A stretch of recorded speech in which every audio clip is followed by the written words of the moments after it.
Cuando un bebé nace, unos hilos invisibles salen de su espíritu y se conectan con todas las personas y seres vivos importantes que encontrará a lo largo de su vida. A medida que el bebé crece, los hilos se van acercando cada vez más a aquellas personas que están destinadas a reunirse a pesar del tiempo, del lugar o de las circunstancias. Los hilos pueden tensarse o enredarse, pero nunca jamás romperse.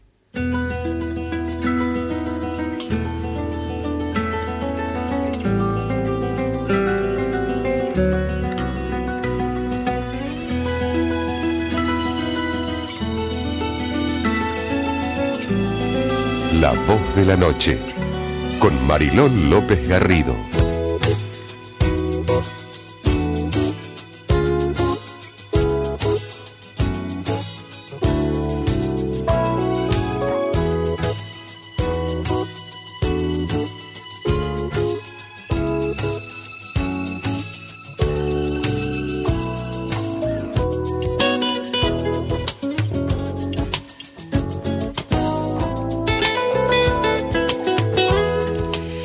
El doctor Juan Eysenck estudió durante años las características de 50 longevos saludables y concluyó que más allá de las características biológicas, el denominador común de todos ellos radicaba en su conducta y actitudes. Cada pensamiento genera una emoción y cada emoción moviliza un circuito hormonal que tendrá impacto en los 5 trillones de células que forman un organismo. Las conductas S, serenidad, silencio, sabiduría, sabor, sexo, sueño y sonrisa, promueven la creación de serotonina. Las conductas R, resentimiento, rabia, rencor, reproche, resistencias, represión, facilitan la secreción de cortisol, una hormona corrosiva para las células que acelera el envejecimiento. Las conductas S generan actitudes como ánimo, amor, aprecio, amistad y acercamiento. Las conductas R, por el contrario, generan actitudes como depresión, desánimo, desesperación y desolación. Así que con solo aprender 4 letras del alfabeto tendríamos ya un pequeño compendio, un esquema del alfabeto emocional. S, A, R, D. S de serenidad, silencio, sabiduría, sabor, sexo, sueño y sonrisa. El alfabeto con la letra A de ánimo, amor, aprecio, amistad y acercamiento. La letra R con las actitudes que tienen que ver con el resentimiento, rabia, rencor, reproche, resistencia, represión. Y las letras con la D, depresión, desánimo, desesperación y desolación. S-A-R-D. Desde edades muy tempranas vamos a lograr que nuestra vida sea más larga y mejor utilizando estas letras. También lograremos que nuestra vida no envejezca, no utilizando las otras. Dejaremos fuera la D y la R. Y utilizaremos la S de serenidad y la A de ánimo, de amor, de aprecio. Por cierto, también dice el doctor Juan Eysenck que el buen humor es el principio más saludable para la longevidad. Buenas noches, ¿qué tal? Estamos comenzando La Voz de la Noche con este alfabeto emocional. Saludos a todas las personas oyentes que se incorporan en este momento, este programa que se llama La Voz de la Noche, de democracia espiritual, de compañerismo. Un programa que procura paliar en la medida de lo posible las soledades y unirnos a todos en una misma sintonía, la de no sentirnos solos y en esa compañía crear un universo en el que quepamos todos y podamos vivir y amarnos todos.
Hemos recibido una carta de un oyente del programa La Voz de la Noche, que además participa muy conscientemente en muchas de nuestras secciones, mandándonos correos electrónicos y opiniones. Se llama Ricardo Cruzeira, nos habéis oído hablar de él porque muchas veces yo he leído cosas que él nos manda de opiniones, sobre todo del espacio Parecido no es lo mismo.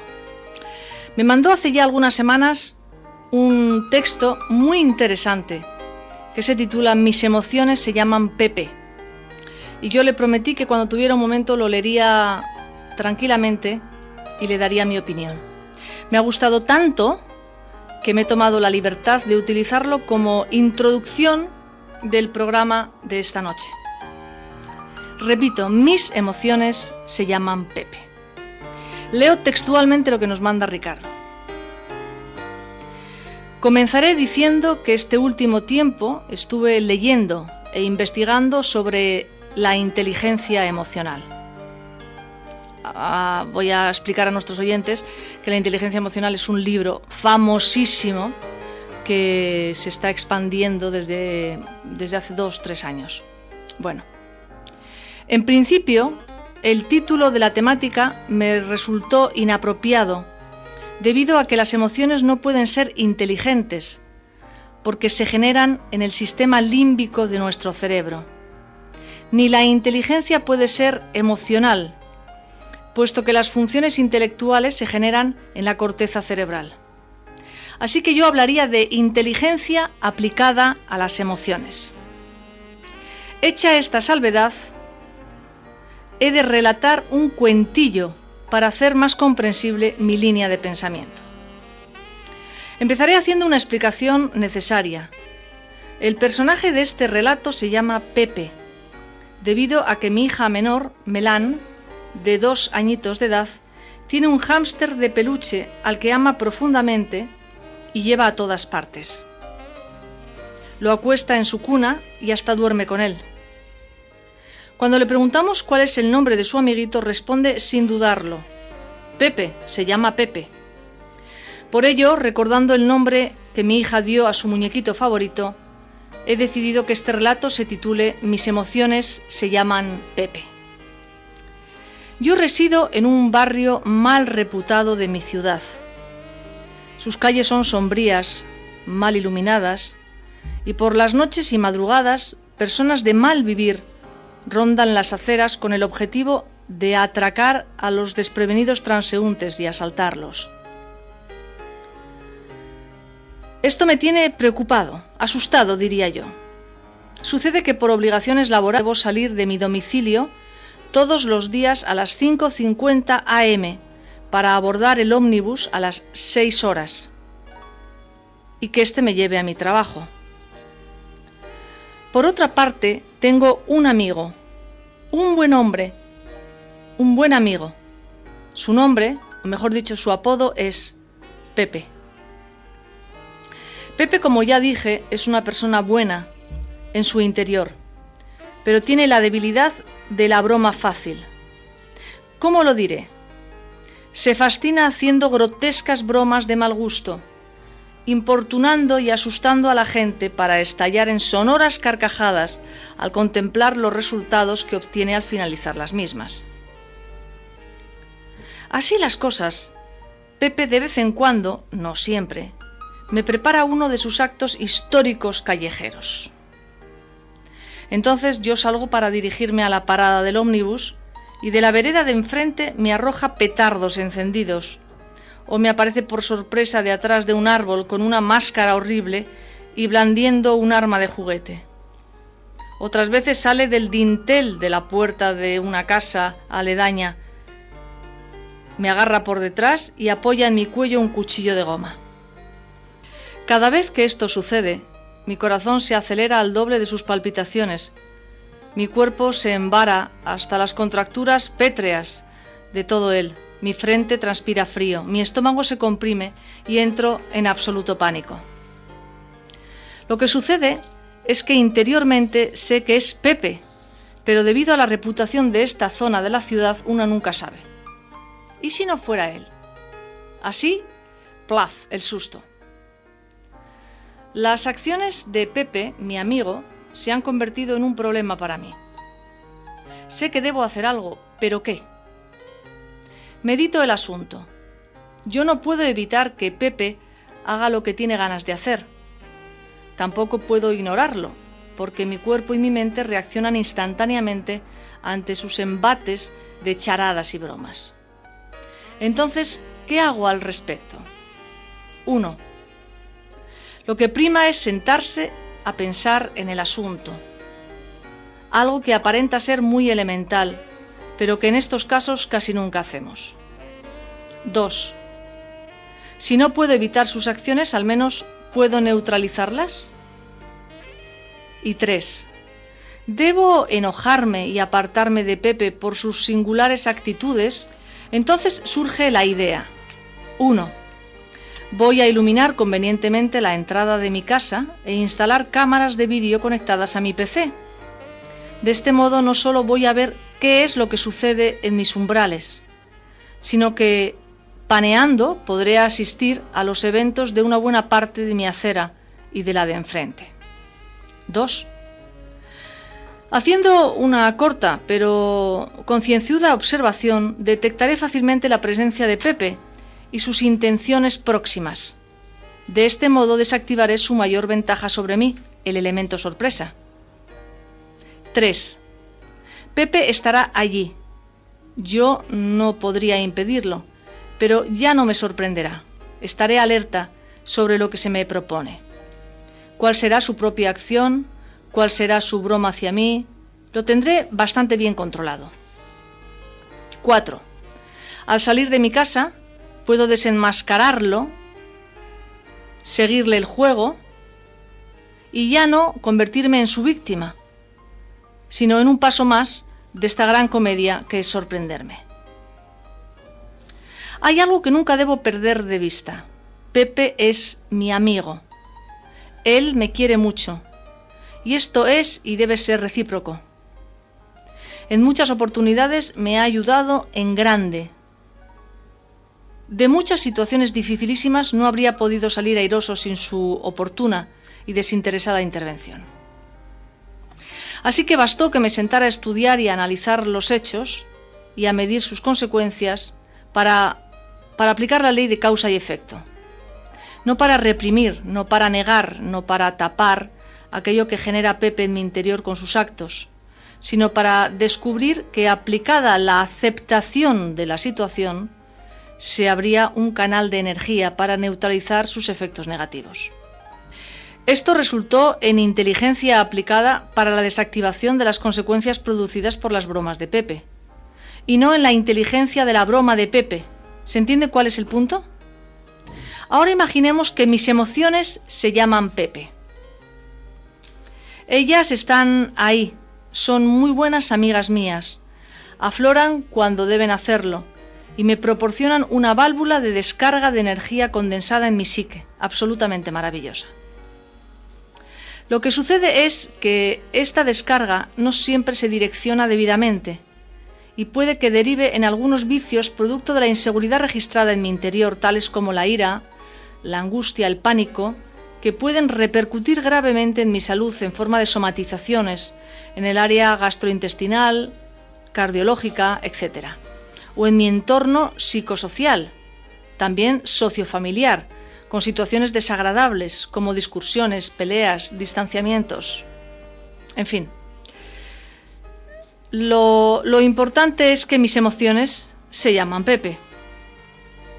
Dispongo de algún tiempo para instalarme en el lugar del observador y procedo a mirar con atención la película de mis comportamientos cotidianos y domésticos. Teniendo en cuenta que la acción del observador modifica la realidad de lo que circunda, igual que en el caso de Pepe, arrojaré luz frente a la puerta, al entorno, observaré qué es lo que está sucediendo y preveré qué es lo que va a suceder, para que en mi interior se activen los procesos de aceptación y elaboración de la situación a punto de producirse, canalizando apropiadamente el fluir de la energía emocional por los cauces correctos. Estando presente, viviendo el aquí y el ahora, en estado de alerta relajada, dejando lugar a la ley de las probabilidades, pero también a la de la sincronicidad, asumiendo la incertidumbre como parte de la existencia, lo que me permitirá tener el control de las emociones a medida que se conciban, se gesten y se vayan manifestando. Este análisis me llevará inevitablemente a la búsqueda interior, al autoconocimiento, a saber en qué circunstancias, cómo y cuándo se activan y disparan mis reacciones. No reprimiendo, no negando, no tapando debajo de un caparazón ilusorio de falsa integridad, sino viviendo plenamente y provechosamente todos los aspectos positivos de este fluir libre de mis emociones, que sin lugar a dudas les darán plenitud a mi vida. Concluyo diciendo que mis emociones se llaman Pepe. ¿Y las suyas?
Animate a ser vos hoy, la voz de la noche.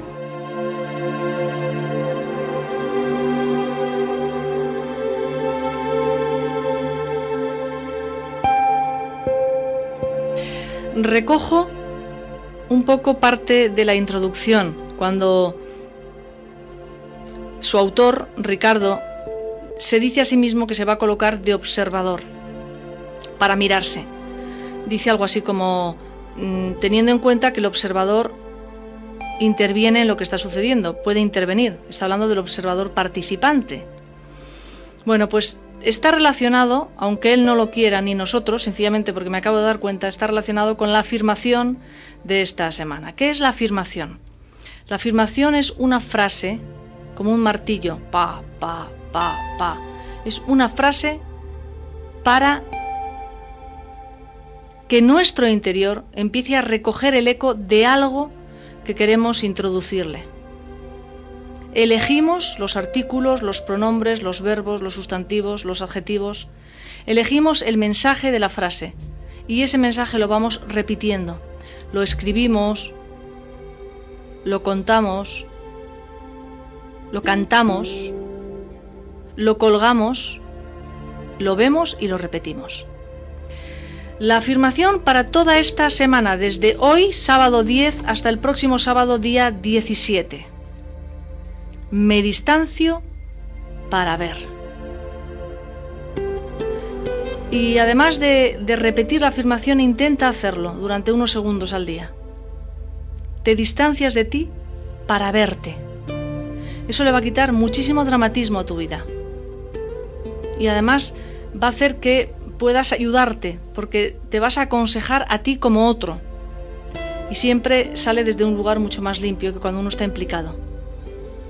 Me distancio para ver. La afirmación de esta semana en La Voz de la Noche.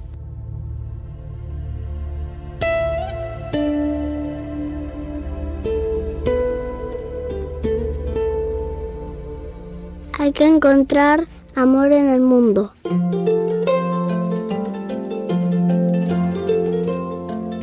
Tenemos un diccionario, el diccionario del crecimiento personal, el ABC de la iluminación, que vamos completando toda esta semana y que ya este mes, como últimos días, está desarrollando las palabras con A, las últimas palabras con A. Empezaremos dentro de, yo no sé si la semana que viene, pero yo creo que el 24 de mayo ya vamos a empezar con la letra B de este diccionario.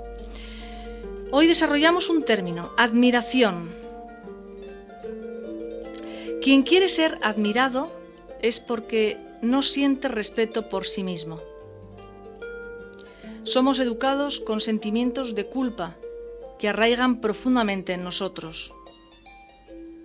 Desde el principio somos reprendidos por los padres, por los maestros, los sacerdotes, los políticos y toda la clase dirigente. A todos los niños se les reprime continuamente con un único sonsonete: hagas lo que hagas, no está bien. Estás haciendo lo que no debes hacer y dejando de hacer lo que debes de hacer.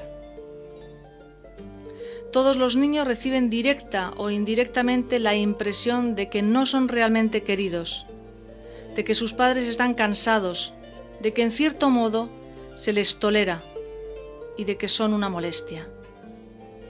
Eso causa una profunda herida en la persona y da origen al rechazo de uno mismo. Buscamos admiración para ocultar esta herida. La admiración es una compensación. Si te respetas a ti mismo, a ti misma, es más que suficiente. Si te gustas a ti mismo, a ti misma, no tienes necesidad de ninguna admiración y ni siquiera la deseas, pues en cuanto empiezas a desear la admiración de los demás, empiezas a comprometerte con ellos. Tienes que colmar sus esperanzas, pues solo entonces te admirarán. Tienes que acomodarte a sus dictados y no puedes gozar de una vida en libertad. El término: admiración.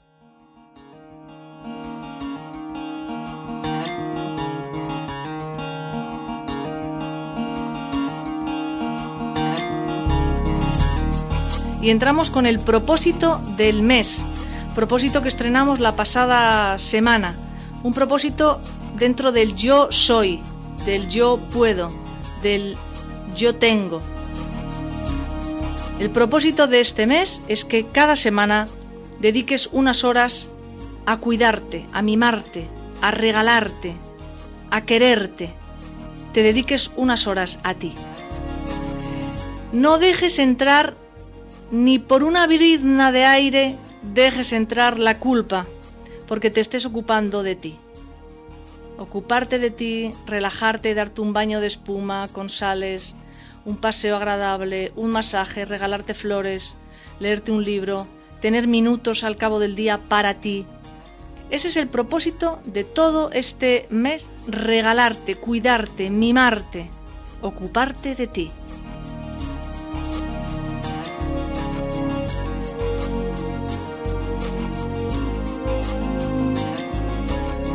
Vamos a hablar dentro de un rato de sexualidad, de la sexualidad humana, del erotismo, del eros. Volvemos en un momento, hasta ahora.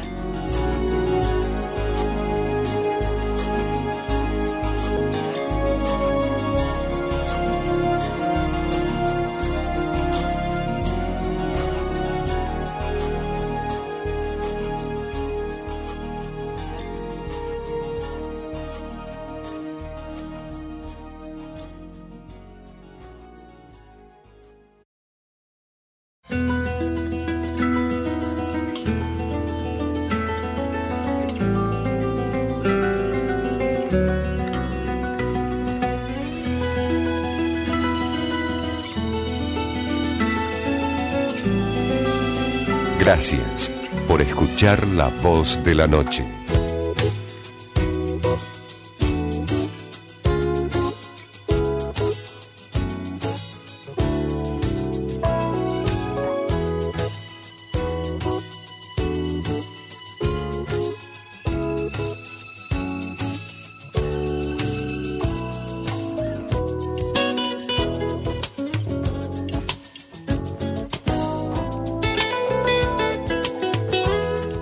Que encuentres siempre calma en medio del ajetreo. Bocanadas de aire puro, agua fresca en abundancia, momentos de asombro, retos de contemplación, mucho espacio por dentro, momentos dorados, salidas para los asuntos gélidos, fortaleza y seguridad. Camino en medio de las dificultades, escondites para la paz, brotes de esperanza. Grandes perspectivas de gozo, que tengas una linda, una buena, una hermosa noche. Bienvenido, bienvenida, buenas noches. Este es el saludo que hemos querido hacerte en esta segunda hora de programa. Nos adentramos en nuestra segunda hora de La Voz de la Noche. ¿Empezamos? Venga, vamos con ello.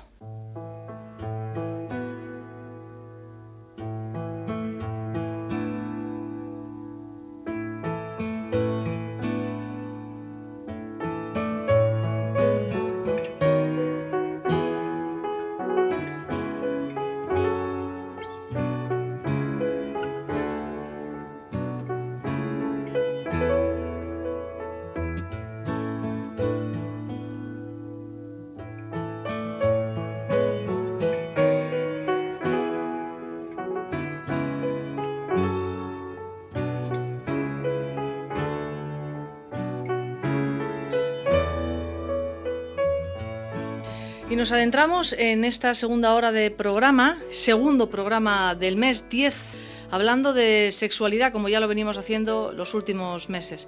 Hablamos con Diana Resnikov. Buenas noches, Diana, ¿cómo estás? Hola, buenas noches, ¿cómo estás? Bien, gracias. Diana, eres psicóloga clínica, sexóloga clínica, vicepresidenta de la Sociedad Argentina de Sexualidad Humana. Así es. Bien, yo quería esta noche que abordáramos los problemas sexuales. Así, yo sé que es un tema, es como muy amplio lo que te estoy exponiendo. Muy amplio, sí, exacto. Muy amplio. Pero me gustaría, sobre todo, hablarlo sí, desde el punto de vista, yo lo pienso así, que a mi modo de ver la sexualidad tiene tres columnas o tres sostenes para mí fundamentales, que son el erotismo, la seducción y la sensualidad. Cuando alguno de estas columnas no están presentes en el encuentro con el otro, ahí es donde aparecen los problemas sexuales. Es decir, una persona que consulta, una pareja que consulta, no solo viene porque no puede alcanzar su orgasmo o tiene un problema de eyaculación precoz o tienen un problema de falta de deseo, sino que fundamentalmente han perdido el placer, ese placer que prosigue, o sea, que es posterior al lograr un orgasmo, a lograr un buen control eyaculatorio. Y es un placer que tiene mucho que ver con el nivel de erotismo y el nivel de seducción que se haya desarrollado en ese encuentro sexual. Yo siempre pienso que nosotros nacemos con nuestros sentidos, mejor dicho, con nuestros sentidos podemos sobrevivir y seguir viviendo después de estar 9 meses maravillosamente bien en la panza de nuestras mamás. Sí. Y sin embargo, poco a poco la sociedad nos va encorsetando y nos va quitando todo ese placer y todas las dimensiones del placer que tienen que ver con el tacto, con la vista, con el olfato, con el gusto, con el oído. Incluso también con la creatividad y la fantasía, que son tan importantes a la hora de poner, digamos, en marcha nuestro erotismo, ¿no? De ahí que yo creo que, además, por supuesto, de solucionar un problema que la persona por la cual la persona está sufriendo o la pareja está sufriendo, me parece como muy importante rescatar este placer que muchas veces no se toma en cuenta. Inclusive te voy a decir que hay mujeres, yo fundamentalmente en mi consultorio lo que veo es mujeres y parejas con dificultades sexuales. Hay mujeres que de pronto en un vínculo, por X motivos, no alcanzan su orgasmo y de cualquier forma están satisfechas, están contentas, porque hay un placer posterior que les permite como grabar ese encuentro en su cabeza, que vos sabés que es nuestro órgano sexual más importante, nuestro cerebro, nuestra cabeza, de modo tal que cuando recuerda ese último encuentro, le da ganas y comienza otra vez a funcionar las fantasías y las ganas de un nuevo encuentro. Ya. Para eso tendríamos que definirnos qué es para ti la seducción. Bueno, para mí la seducción... El erotismo y la sensualidad. Sí, para mí la seducción es esa capacidad que todos tenemos y que somos capaces de desarrollar, porque el potencial lo tenemos, para poder funcionar en nuestra vida cotidiana, no necesariamente en un encuentro sexual, y es de hecho un potencial que podemos aprender a desarrollarlo a través de... El aprendizaje se puede realizar a través de algún taller, por ejemplo, y que tiene mucho que ver con nuestra imagen personal, con todo lo que sean nuestras actitudes y conductas cuando comenzamos un vínculo. Se trate del vínculo que se trate, sea un vínculo de trabajo, un vínculo de amistad, un vínculo amoroso, ¿no? Y bueno, por supuesto también que tiene que ver con poder tener una buena autoestima, saber decir que sí y que no, y fundamentalmente desmistificar la seducción como algo, digamos, que responde a copiar modelos. No, cada uno tiene que aprender que tiene su propio modelo. Hay quien seduce con su cuerpo, pero también hay quien seduce con su tono de voz, hay quien seduce con su conversación, con su inteligencia. Hay diferentes formas de seducir, tenemos que aprender cuál es propia de cada uno. Yeah. El erotismo, por otro lado, bueno, es lo que yo te decía, no es poder utilizar los sentidos con los que nacemos y con los que utilizamos en nuestros primeros meses de vida, como son el tacto, la vista, el gusto, el olfato, el oído, y ponerlos todos al servicio del placer. Y finalmente la sensualidad y la seducción tienen mucho que ver, ¿no? Están muy relacionados. La sensualidad y la seducción sería como un modo de expresión corporal, físico, verbal, de todo nuestro ser. ¿Con esto quieres decir que pareja donde no haya seducción, erotismo y sensualidad, pareja que sí va a tener problemas? Y es muy probable, sobre todo pensando en las mujeres, que más allá del deseo sexual lo que necesitamos es una motivación y un contexto. Sabemos que la sexualidad de los varones es diferente. El deseo sexual se presenta de un modo más apremiante y de pronto creen que el contexto y lo motivacional no es importante. Pero vos sabés que es muy interesante la experiencia que yo tengo al respecto, porque cuando los varones se dan cuenta de la importancia del contexto y de la seducción, y que es mucho más, esto requiere todo un tiempo, permitirse tener tiempo, darse un tiempo y no todo rapidito, como parte de esta sociedad y de esta cultura donde todo rendimiento y rápido. Y se dan ese tiempo y se dan ese espacio, se sienten mucho más aliviados, no se sienten con esta carga de tener que ser ellos los que proponen, disponen, etcétera, etcétera. Es un buen baile de a dos. Desde luego. ¿Cuáles son los problemas más habituales que te encuentras en el consultorio? Mira, en este momento un problema muy, muy común es una baja del deseo sexual, bueno, producto, digamos, de problemas tanto externos, como son esta sociedad, esta cultura, este momento económico que se está viviendo, como también de problemas internos. Y también siguen habiendo muchos problemas, sobre todo en mujeres en una franja que va entre los 30 y los 40, que no alcanzan su orgasmo, porque no conocen su cuerpo, porque nunca lo han explorado, y también varones que en esta cultura del rendimiento y del apurarse y de todo es más, bueno, tienen problemas de eyaculación precoz. porque están tan apurados y están tan ansiosos que confunden y creen que están muy excitados cuando en realidad están muy ansiosos, y entonces eyaculan sin quererlo. Déjame hacer un break, porque has dicho una cosa muy interesante. Sí. La eyaculación precoz en la confusión de estar muy excitados con estar muy ansiosos. La diferencia entre excitación y ansiedad. Así es. ¿Cuál es esa diferencia? Y bueno, en general los varones, un varón que tiene un problema de eyaculación precoz es un varón que no logra percibir en su cuerpo una sensación corporal que es previa a la eyaculación y que hace que en automático pueda decidir no eyacular. Es decir, la eyaculación tiene que ver con una decisión voluntaria, no así la erección, ¿no? Depende de una parte de nuestro sistema nervioso, que es la parte voluntaria. Y ese varón está muy ansioso y cree que está muy excitado, y en realidad ahí eyacula, y lo que la terapia básicamente, las 8 o 10 entrevistas en las cuales va a solucionar su problema, consiste básicamente en enseñarle o hacer un reaprendizaje para que pueda tolerar altos niveles de excitación y no los confunda con ansiedad. ¿Esas cosas se pueden enseñar con la palabra? Se enseñan con la palabra y se enseñan con tareas que el consultante o los consultantes tienen que realizar en su casa, en la privacidad de su casa. ¿Nos puedes poner un ejemplo? Bueno, por ejemplo, si una mujer consulta porque no alcanza su orgasmo, lo primero que vamos a suponer, y que ella en general coincide con nosotros, es que no conoce su cuerpo. Entonces le vamos a ir dando indicaciones para que comience a conocer todo su cuerpo, es decir, no solo su vulva o sus genitales, sino también cómo es ella, es decir, cómo son las distintas partes de su piel. La piel sabemos que tiene muchísimas zonas con terminaciones nerviosas y que son sumamente agradables al contacto, pero son desconocidas. Entonces, para poder saber qué queremos, una mujer para saber qué quiere o qué no quiere, primero tiene que conocerse ella.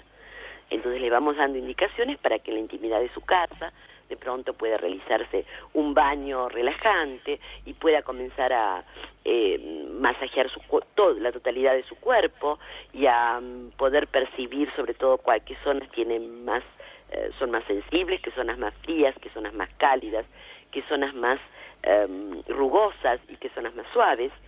Y luego va a mirar sus genitales. Son muchas las mujeres que nunca miraron sus genitales, o los miraron cuando de pronto han tenido algún tipo de infección o después de un parto, pero mirarlo por placer, para conocer sus genitales simplemente, porque es una parte tan importante de nuestro cuerpo como son nuestros ojos, nuestras manos.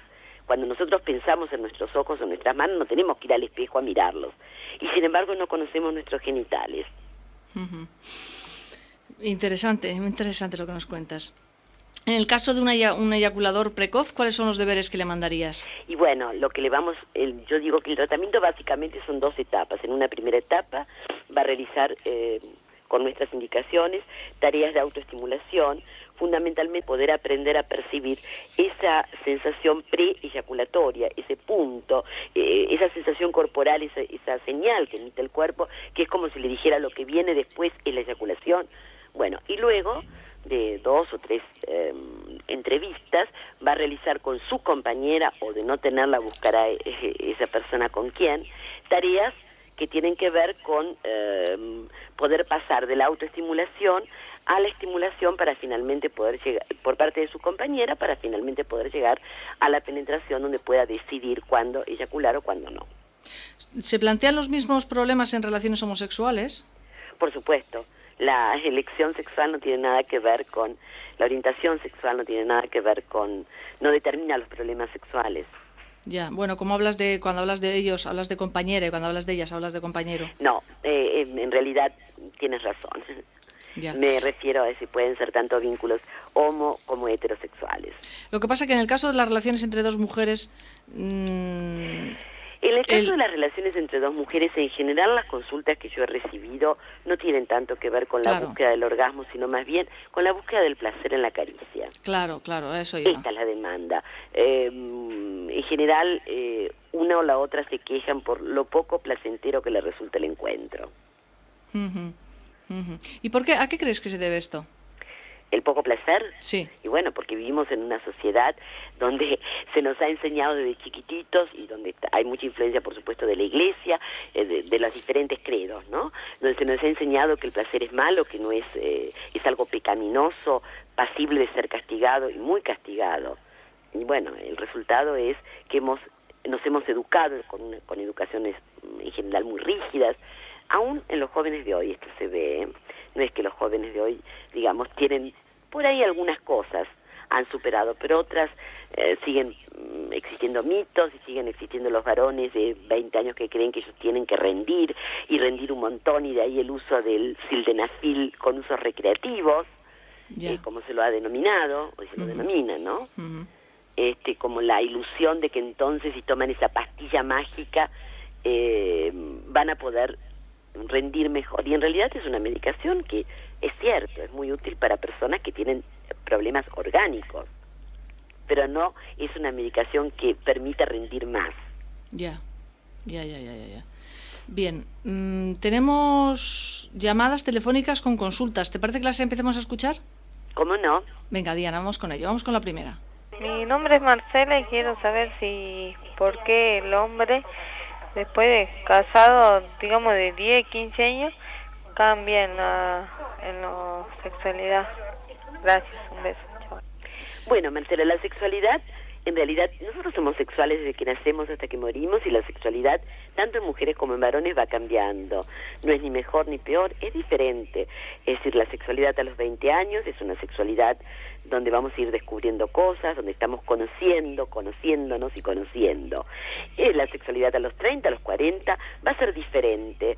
Y a los 50 también va a ser diferente, y no por eso menos placentera. En realidad, Marcela, habría que preguntarse, no qué le pasa al hombre, sino también qué te pasa a vos con tu propia sexualidad. Ambos seguramente están cambiando, y esto es muy importante conversarlo, y es muy importante fundamentalmente recordar esas cosas que uno hacía al comienzo de la relación y que poco a poco las va dejando de hacer. ¿Por qué? Y bueno, porque se olvida, porque es muy fácil olvidarse la intimidad, o que la pareja se olvide de su intimidad en pos, por ejemplo, de la educación de los hijos, y de pronto recuerdan que nuestra intimidad cuando los hijos se van de la casa, y mientras tanto pasaron 30 años y esa pareja se olvidó de ellos. Es mucho más difícil después rescatarse. Sí.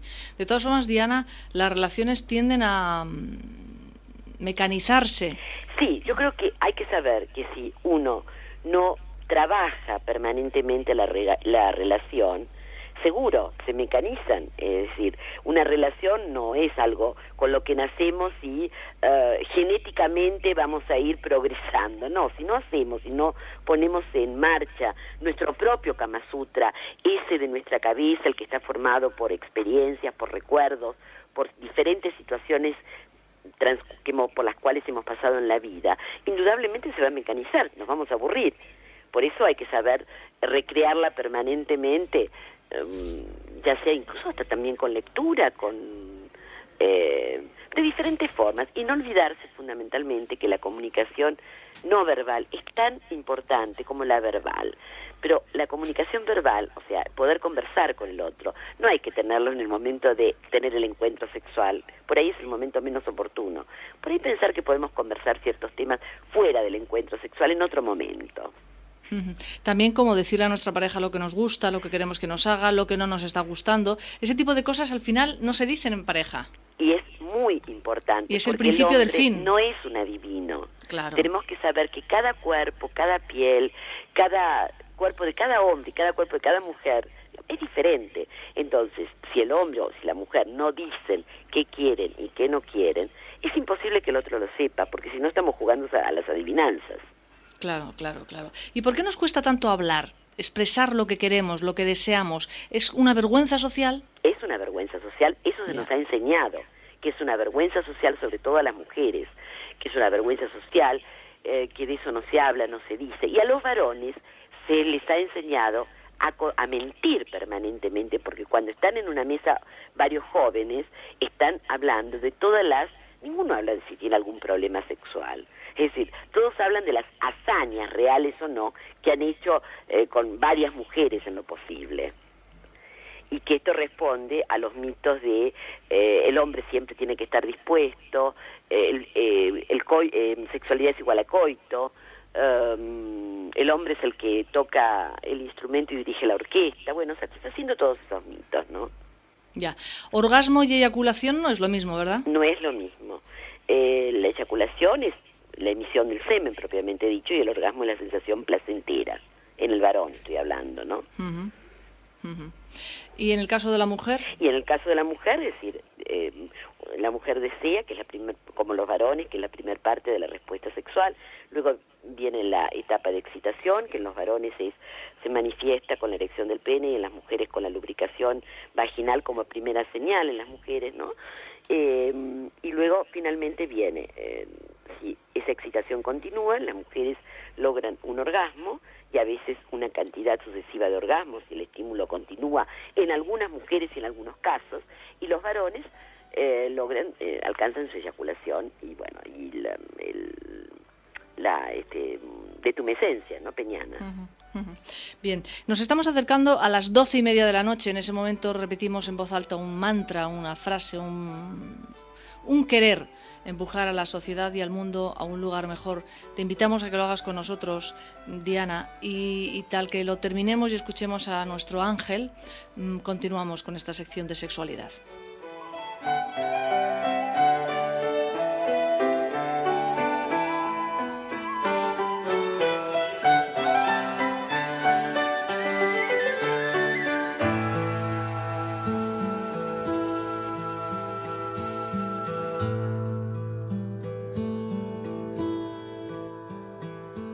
Por la tolerancia, la paz y la sanación en el planeta Tierra.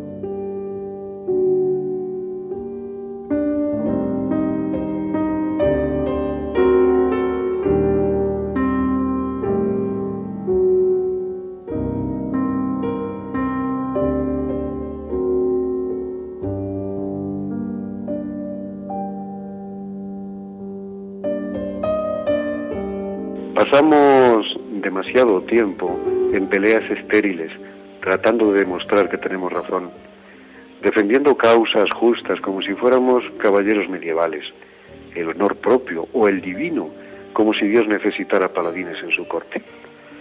Lo peor es que estamos enfrentados a veces a los seres más cercanos y queridos, y muchas veces haciendo un daño tremendo, irreparable e inconsciente, para vengar, supuestamente, una traición, un engaño, un fraude, o simplemente sufriendo porque alguien ha hecho lo mismo con nosotros, como si los golpes no dolieran mucho, aunque sea un ser muy querido el que te los da. Podemos esperar a cansarnos de este juego macabro, o cambiar sencillamente la forma de ver qué tipo de relaciones tenemos o queremos tener con estas personas, que forman parte del grupo íntimo que hemos decidido caminar juntos, todo o parte del camino de nuestra vida. La mayoría de las veces podemos elegir cómo y con quién queremos estar, pero ya no debe valernos que por karma o por destino hemos de sufrir atados a alguien, porque está claro que si solo hay casualidad al compartir nuestra experiencia, claro, pues esto conlleva poca felicidad y amor. Entonces, ¿podemos o debemos cambiar esta situación si no nos hace feliz? Que cada uno se conteste a esta pregunta, si es que quiere hacérsela o si lo necesita. Desde luego, estas decisiones tan importantes nunca debieran ser tomadas de una manera irreflexiva y apresurada. Solo cuando se llega a este convencimiento, quizá ya no sea apropiado estirar una situación dolorosa innecesariamente. Pero cuidado, seamos honestos, sinceros, claros. Esto no es cambiar de camisa. Cuidado con los caprichos, cuidado con los egos, cuidado con los miedos y las rabias. No podemos hacer pagar a unos las facturas que nos deben otros.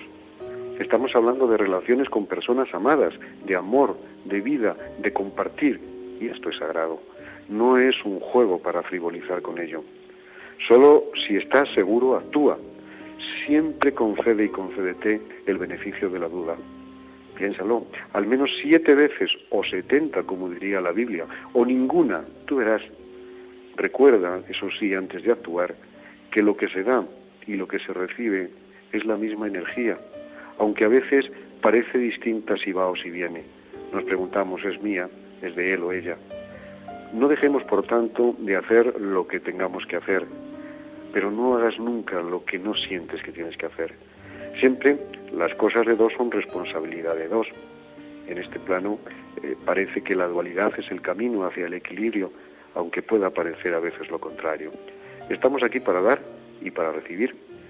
Que la compasión siempre esté presente y no la lástima.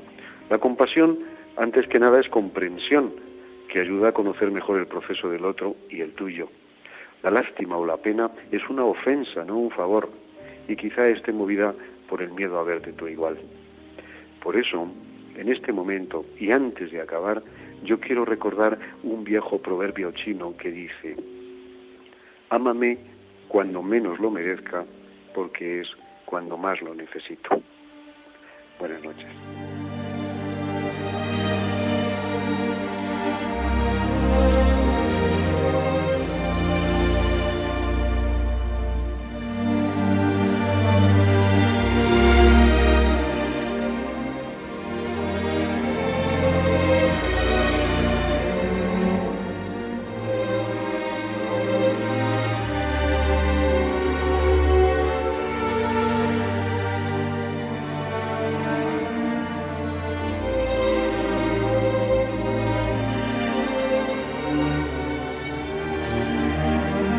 Que encuentres siempre calma en medio del ajetreo, bocanadas de aire puro, agua fresca en abundancia, momentos de asombro, retos de contemplación, momentos dorados, fortaleza y seguridad.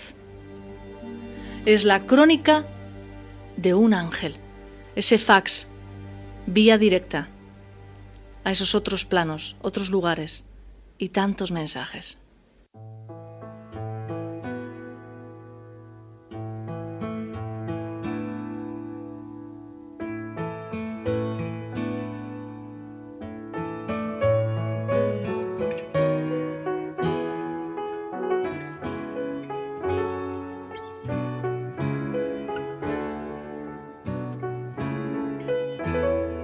Y continuamos en nuestra sección dedicada a la sexualidad con Diana Resnikov, que es psicóloga clínica y sexóloga, también vicepresidenta de la Sociedad Argentina de Sexualidad Humana. Tenemos varias llamadas a nuestro teléfono al 49994000, que suscita este tema, el tema de la sexualidad. Antes yo quiero hacerte una pregunta. Hemos hablado al principio del programa del órgano sexual y tú has dicho una cosa interesante. El órgano sexual principal está en la cabeza, en el cerebro. ¿Es así, verdad? Así es nuestro órgano sexual más importante. Es ahí donde comienzan a dispararse una serie de neurotransmisores y de mecanismos neurológicos que ponen en marcha todo un dispositivo y fundamentalmente nuestra disposición a... Porque además el ejemplo más fácil que tenemos es el que sin tocarnos nada absolutamente, solamente creando una imagen en nuestra mente nos estiramos. Y el valor de las fantasías tan maravillosas que tenemos y esa capacidad que por suerte tenemos los humanos, ¿no? En la fantasía es uno de los calificativos de la sexualidad que no has incluido en ese compendio de características para una relación, no sé si perfecta, pero sí una buena relación, que era la seducción. Dentro del erotismo, por supuesto, que también está. Dentro del erotismo. Sí lo incluí hablando de la creatividad, por ahí no me referí específicamente, pero tiene que ver mucho con las fantasías, con el poder imaginarnos cosas, situaciones, momentos placenteros y que permiten también volver mucho más placentero ese momento de encuentro. Ya. Bien, vamos con llamadas telefónicas. Venga, las escuchamos. Hola, Mariló. Soy Ariadna de Ranelagh y te quería decir que tuve una relación a los 60 años con un hombre de 45 y fue la época más hermosa de mi vida. Duró 2 años y medio y realmente fue una cosa muy, muy bella. La relación entre mujeres mayores y hombres jóvenes, por decirlo así. Y qué lindo mensaje deja Ariadna, ¿no? Sí, estupendo. Ese recuerdo que tiene de esos encuentros, donde la edad es solo un número, ¿verdad? Claro, efectivamente. ¿Qué opinión te merece la relación entre... Hay mala prensa entre mujeres mayores y hombres jóvenes? ¿Hay como mala prensa por parte de que el hombre está utilizando a la mujer? Siempre es por un interés económico y al revés, no. En el caso de hombres mayores con mujeres jóvenes. Mira, yo creo que no se puede generalizar. Esto depende de cada pareja y de cada historia. Posiblemente la mala prensa también tiene mucho que ver con los medios y con lo que muestran los medios. Pero creo que hay historias donde la edad es un número realmente y parejas que se han conformado y que hace bastante tiempo que están juntas y que tienen una relación armónica, placentera. Pero creo que la mala prensa también tiene mucho que ver con lo que se recibe de los diferentes medios, ¿no? Bueno, escuchamos otra llamada. Quería hacer una pregunta. ¿El placer es una sensación o un sentimiento? Muchas gracias. Este programa está muy bueno. Mi nombre es Federico, soy de Flores. Para ti, la pregunta. Yo creo que el placer es ambas cosas. El placer es una sensación subjetiva fundamentalmente. Digamos, es muy difícil decir, bueno, ¿qué es el placer? Seguramente si tomamos 20, 10 o 50 personas, cada una va a poder dar una definición distinta acerca de lo que para ella es o para él es el placer. Son sensaciones muy personales, pero muy liberadoras de endorfinas, esos opiáceos naturales que libera nuestro cerebro y que nos generan nuestros ojos llenos de brillo y nuestra cara brillosa y brillante y nuestra sensación como muy agradable, ¿no? Hombre, pero hay un placer muy localizado, que es el placer del orgasmo, el placer en el lugar. Sí, pero fundamentalmente el placer es registrado en todo nuestro ser, en todo nuestro cuerpo, no solo en la vulva o en el pene. El placer es localizado y registrado en todo nuestro ser. Es una sensación, por eso, que se transmite por todo nuestro cuerpo y nuestro cerebro. Por eso nos vemos muy inundados de endorfinas. Es la misma sensación que cuando realizamos otro tipo de actividad que nos provoca mucho placer. Por ejemplo, reírnos mucho y que tenemos como una sensación de mucho bienestar en todo nuestro cuerpo, ¿no? O sea, que no es tanto local como general. Yo creo que es general. Bien. Otra llamada telefónica. Sí, Marilo, soy Ricardo de Villa Ballester. Quiero que me contestes con el alma y con el corazón. Si cuando amas a alguien y estás con esa persona, estás haciendo el amor y una vez que terminaste de ese acto maravilloso que es para nosotros, tanto para vos como para mí, para todo el ser humano, y esa persona te dice, estoy acostado con el diablo, ¿qué tengo que responder o qué tengo que pensar? ¿Me lo puedes decir, hermana? Gracias, ¿eh? Qué fuerte. Así es. Qué fuerte. Bueno, yo le diría a Ricardo que primero le preguntaría si conoce con quién ha estado acostado, con quién ha pasado una noche, ¿no? Es la verdad, muy desagradable esa situación. Es muy fuerte esa situación. Sí. Porque además él habla está hablando de una sensación de amor, es como si él estuviera en un mundo y la otra persona estuviera en otro. Sí, la sensación es como dos lenguajes y dos mundos diferentes, exacto. Sí, absolutamente. En esos casos, ¿qué se puede hacer? Bueno, en ese caso cada uno y él tendrá que pensar, Ricardo tendrá que pensar realmente, bueno, con quién está, quién es esa persona con la que comparte ciertos momentos, si no se ha equivocado, fundamentalmente quién es él y quién es la otra persona, ¿no? Es que fíjate que no le está diciendo no estoy enamorada de ti, o no, enamorado de ti, o no te quiero, le está llamando diablo. Es muy muy complicado, claro, muy una palabra muy fuerte, muy Y además desagradable. diablo es una palabra que viene del latín diabolo, que significa separación. O sea, Sí, es como y es muy que no han desagradable estado porque no va en conjunción con el amor. absolutamente nada. Eso sería lo contrario al amor. además. Exactamente. Sería más algo que tiene que, a mí me suena más a lo pecaminoso, algo muy desagradable. Sí, muy desagradable. Muy poco placentero, ¿no? O sea, ahí lo que le podríamos decir es que se replantee con quién está. Exactamente. Se lo replantee seriamente. Sí. Bien. Vamos con más llamadas. ¿Qué tal, Mariló? Buenas noches. Quería hacer un pequeño comentario respecto de las preguntas de sexo que tenemos por ahí. Es respecto del Viagra. Es un tema que lo hemos conversado con mi marido, con los cuales llevamos muchísimos años de casada, y sinceramente no nos interesó. Pensamos que es mucho más lindo hacerlo de la forma que lo hacemos, sin ayuda. Quizás sea porque nos llevamos muy bien, porque nos amamos mucho y no necesitamos de él. Pero bueno, ojalá les sirva a otros también pensarlo. María de Banfield, hasta luego. Viagra. Me la encanta, famosa, María, la lo que famosa dice, Viagra. Me encanta porque yo en realidad creo que corremos a veces el peligro de medicalizar allí donde no hay problemas, de utilizar la medicación cuando no la necesitamos. Y una pareja también tiene que aprender a que el amor se puede hacer con penetración, sin penetración. Se trate de una pareja de la edad que tenga, no importa si tienen 60, 40 o 20 y pico. También se hace el amor sin penetración y puede ser una experiencia diferente y bien interesante. Uh-huh. O sea que no te veo muy partícipe de la Viagra. No, en realidad no, digamos, yo creo que ha sido y es la solución para aquellos varones con problemas, digamos, con problemas de diabetes, con problemas circulatorios, y que el cardiólogo, con un buen chequeo cardiológico, considera que esa es la medicación adecuada para que puedan tener una sexualidad placentera, sobre todo tomando en cuenta que para los varones y para algunas mujeres también, el pene erecto es el símbolo de potencia, y que cuando no está ese pene erecto realmente se angustian mucho, creen que ya no son nada, y ojalá los varones aprendieran que son mucho más que un pene. Diana, ¿un hombre puede estar excitado sin tener su pene erecto? Por supuesto que sí. Por supuesto que sí.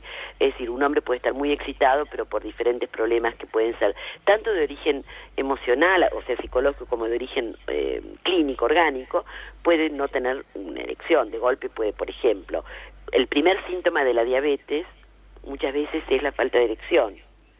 Y no es que el hombre no esté excitado, está muy excitado. Muchas veces, bueno, un urólogo que además en lo posible conozca y por ahí haya hecho todo su entrenamiento en sexología clínica, seguramente le va a indicar exámenes para detectar antes que nada que no se trate de una diabetes incipiente. Uh-huh. Pero también hay ciertos problemas emocionales como fobias o miedos muy intensos que muchas veces hacen que el hombre no pueda tener, un varón no pueda tener su erección a pesar de estar muy excitado. Bueno, en ese caso se va a trabajar con ese paciente que se supone que tiene una fobia, se va a trabajar con un tratamiento específico y con medicación durante el tiempo que dure el tratamiento. Uh-huh. Otra llamada telefónica. Hola, mi nombre es Federico de Bellavista y quería saber cuáles eran las fantasías sexuales más frecuentes. Bueno, Federico, las fantasías sexuales en los varones y en las mujeres hay fantasías sexuales diferentes. Las más frecuentes en los varones son fantasías de estar con dos mujeres, ya sea participando o mirando como dos mujeres hacen el amor.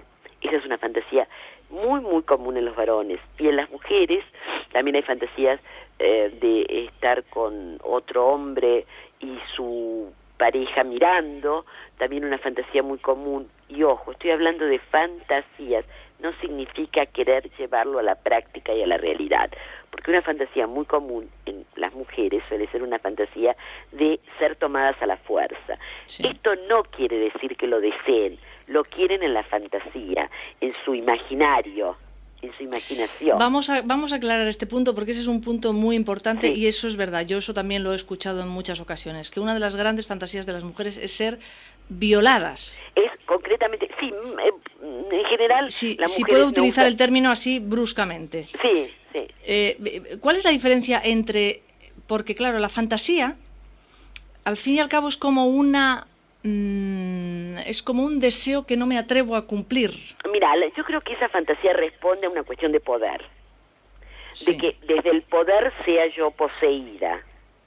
Pero esto no quiere decir que yo quiera que se lleve a cabo en la realidad. Hay una distancia muy grande entre la fantasía y la realidad. De hecho, cuando una fantasía se lleva a la realidad, muchas veces uno se desilusiona. Sí. Porque el poder de la fantasía es muy intenso en la medida en que es de uno. Ahora, cuando uno lo concreta, ya dejó de ser, de tener la magia de la fantasía. Pero por el contrario, Diana, si me lo permites, en el caso del hombre, si tú le preguntas a un hombre que tiene fantasías con tener una relación con 2 mujeres, que es la mayoría, sí. que eso también es una cosa muy popular, conocida, todos o casi todos te dirán, sí que quiero, firmo, ¿dónde hay que firmar? O sea, en ese caso sí que desean hacerlo. Sí, desean hacerlo, pero de cualquier forma, por lo menos lo que yo escucho en el consultorio y fuera del consultorio también, es que cuando lo realizan ya pierde ese encanto que tenía en la fantasía. O sea, porque en la fantasía todo es posible. Entonces ellos pueden ponerse, salirse de la escena, colocar otras personas en un momento, sacarlas en otro momento. Mientras que en la realidad todo esto muchas de estas cosas no son válidas, no se pueden hacer. Ya. Y en el caso de tener fantasías con alguien que ha sido tu pareja y que has acabado como un quilombo la relación, y sin embargo, cuando te masturbas, por ejemplo, se me ocurre, te viene esa relación por ser la última, quizá también te viene al pensamiento ese tipo de relación. ¿Eso no es que lo estés deseando? ¿Eso es como un recurso? Es simplemente recurrir a una imagen de alguien que en su momento funcionó como un buen estímulo para nosotras. No, la fantasía es un sueño, es algo que uno, es como crearse un sueño, lo que no quiere decir querer concretarlo. Bueno, es que este punto es importante. La fantasía no significa que uno desee que eso suceda. Desea que suceda en su mente nada más. Exactamente. Y además por esa posibilidad que nos da, donde podemos ser actores y directores de la escena, ¿no? Ya. Otra cosa es llevarlo a la realidad. Exacto. Bien. Vamos con las últimas llamadas. ¿Cómo se puede salir después que uno tuvo 15 años junto con una persona que se entera que se traicionó? ¿Cómo uno sale adelante? ¿Cómo sale adelante con la familia, con la pareja misma? Si después de tanto tiempo de cuidar a una familia, respetar a la señora, a uno le pasa algo así, que se entera que en ese tiempo uno no fue feliz.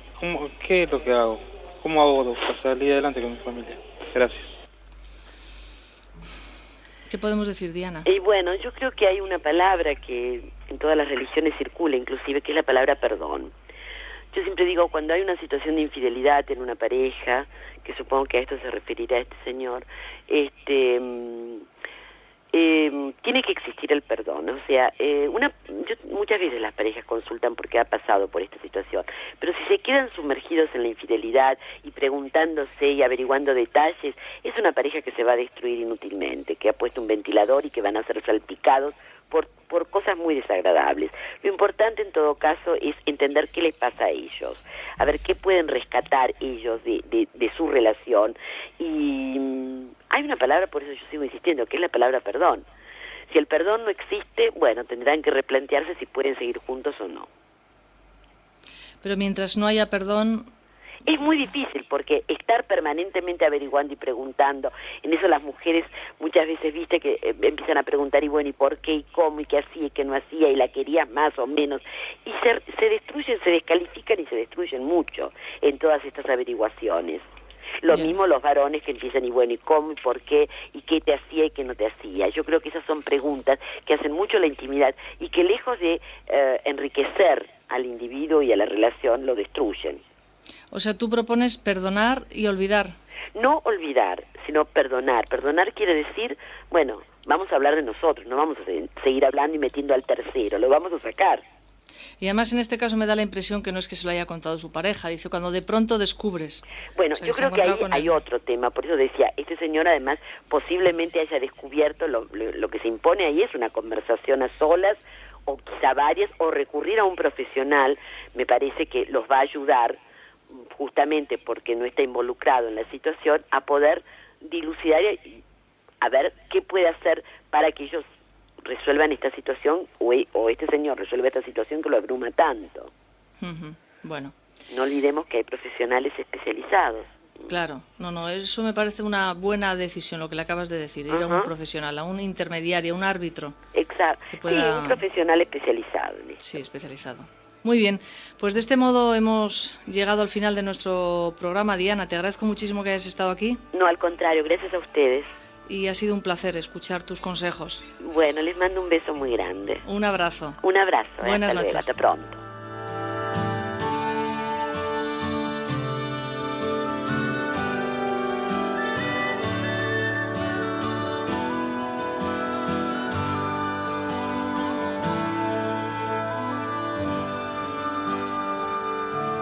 Buscamos respuestas, algo más, nuestra verdadera esencia. En La Voz de la Noche, vamos en busca de nuestro verdadero ser.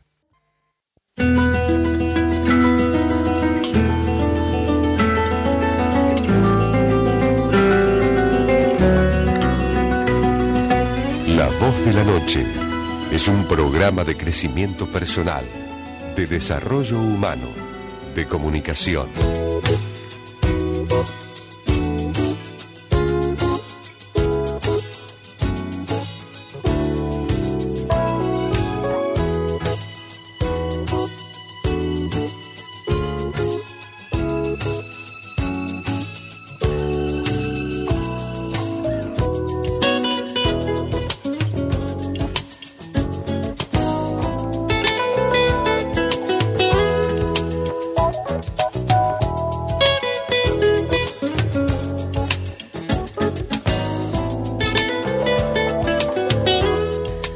El niñito miraba al abuelo escribir una carta. En un momento dado le preguntó: «Abuelo, ¿estás escribiendo una historia que nos pasó a los dos? ¿Es por casualidad una historia sobre mí?» El abuelo dejó de escribir, sonrió y le dijo al nieto: «Estoy escribiendo sobre ti, es cierto. Sin embargo, más importante que las palabras es el lápiz que estoy usando. Me gustaría que tú fueses como él cuando crezcas». Continuamos dentro de La Voz de la Noche, dentro de esta ya nuestra última hora, últimos minutos de programa. Que tú seas como ese lápiz con el que estoy escribiendo la historia, es decir, firme, concreto, tenaz, un lápiz de lo verdadero, y que sea el lápiz el que escribe su propia historia, no la historia la que se escribe a través del lápiz. Vamos a continuar, tenemos una afirmación durante toda esta semana, importante afirmación, sobre todo para ponerla en práctica. Me distancio para ver. Me distancio para ver. Utiliza, trabaja con tu cuaderno de crecimiento personal, porque esa es una clave importantísima para el crecimiento interior.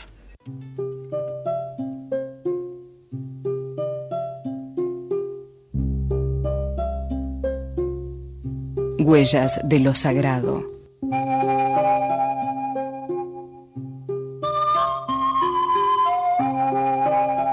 La energía va dejando su huella a lo largo de nuestra vida, como los pasos van marcando nuestro camino en la arena, porque cada momento de nuestra vida tiene un sagrado cometido.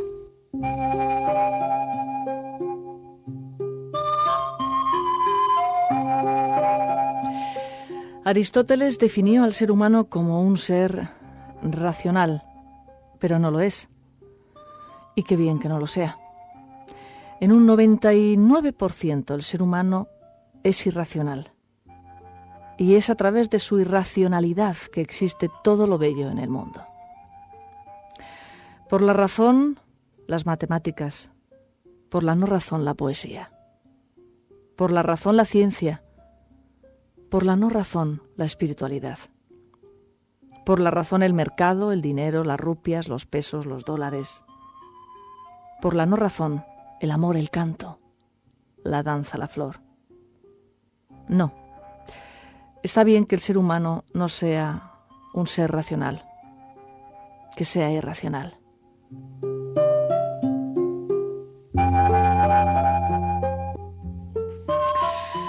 ¿El ego es racional o irracional? Marley Quenerth, buenas noches. Buenas noches, Mariló. ¿Cómo estás? O sea que hablamos del ego, de la racionalidad y de la irracionalidad. Bien, me parece muy bien. Me parece que hemos quedado en hablar... sí, del ego y de la parte positiva del ego, de la parte negativa del ego, y de que en este mundo no se puede vivir con ego, y qué es el ego, porque continuamente personas ególatras, egoístas, egocéntricas, el ego está permanente y presente en esta sociedad, y yo creo que incluso hipervalorado en el momento actual en el que nos encontramos. Sí, desde luego. Es que yo me acuerdo que dije en un programa ahí que el ego era, primero había que tenerle para luego soltarle. Sí. Y entonces me dijiste, pues vamos a hacer un programa sobre eso porque son palabras mayores, ¿no? Entonces, has hablado incluso de matar. En alguna ocasión me has dicho matar el ego y te he dicho, Marley, no nos pasemos con las palabras. Que estamos en contra de matar. No creo que haya dicho matar, sí. Entregar el ego. En alguna ocasión hemos hablado de la palabra matar el ego, o incluso a lo mejor hablando del curso de milagros lo hemos hecho. No lo sé. Bueno, puede ser. Yo desde luego no suelo decir eso, pero me gustaría, para tener una idea clara de lo que es el ego, no hay más que pensar en lo que es la vida del ser humano. O sea, tú llegas a este mundo, un bebecito que viene de un lugar donde no se conoce la separación. Es un lugar en que el bebé y la madre están mezclados en una unidad. Hay una simbiosis, tanto que el bebé durante varias semanas no tiene ni idea de que su madre es otra persona. Por lo tanto, viene de un lugar muy diferente a este aquí, un lugar donde no hay separación, un lugar que tú hablabas del consciente y del inconsciente, donde la conciencia como tal o la intelectualidad como tal no existe, que solo está el inconsciente y desde un punto de vista de unión. Entonces, de repente los cuerpos se separan, el bebé nace. Y en el momento en que el bebé nace, el bebé tiene que crear poco a poco una identidad propia, porque no ha venido de un mundo donde tenía una identidad propia, tenía una identidad mezclada con su madre. Entonces, esa identidad propia la va formando, y la va formando con una serie de conceptos humanos. Para empezar, ¿es un niño o una niña? ¿Es rubio o es moreno? ¿Qué color de ojos tendrá? Todas esas cosas van como dándole una referencia. ¿Qué nombre se le va a poner? ¿Cuál es el nombre de la familia? ¿O es hijo de quién? Ya sabes que hay países donde los nombres de los hijos vienen hijo de fulano o hija de fulano. Sí. Entonces, todo eso va dando una referencia a este novato en el mundo físico. Y ahí es donde se empieza ya a formar el ego. Se empieza a formar con todas esas referencias. Yo soy mujer, yo me llamo tal, soy hija de tal y de cual, he nacido en tal o cual lugar, donde hay estas y aquellas reglas, conductas, normas, formas de vivir. Con todo eso ya empiezas a formar la base de tu ego. Luego, una vez que estas cosas, digamos, más obvias aparecen, es cuando se empieza a formar la personalidad. Entonces, dependiendo de lo que tú hagas, que sea aceptado y amado y aprobado por tus padres, eso queda en un lugar de honor en tu personalidad. Si a ti te han dado amor porque eras muy eficiente, vas a identificarte como una persona muy eficiente, porque para ti eso es imprescindible para conseguir amor. Si te daban amor porque estabas siempre pendiente y siempre disponible, vas a ser una persona siempre disponible, una persona siempre queriendo salvar, queriendo cuidar, queriendo proteger a los demás para ser querido. Uh-huh. Si por el contrario eres una niña, un niño complicado, y eso atraía la atención de papá y mamá y conseguías que estuvieran presentes contigo, por estar enfermo o por tener cualquier tipo de dificultad, eso hace una parte importante de tu personalidad.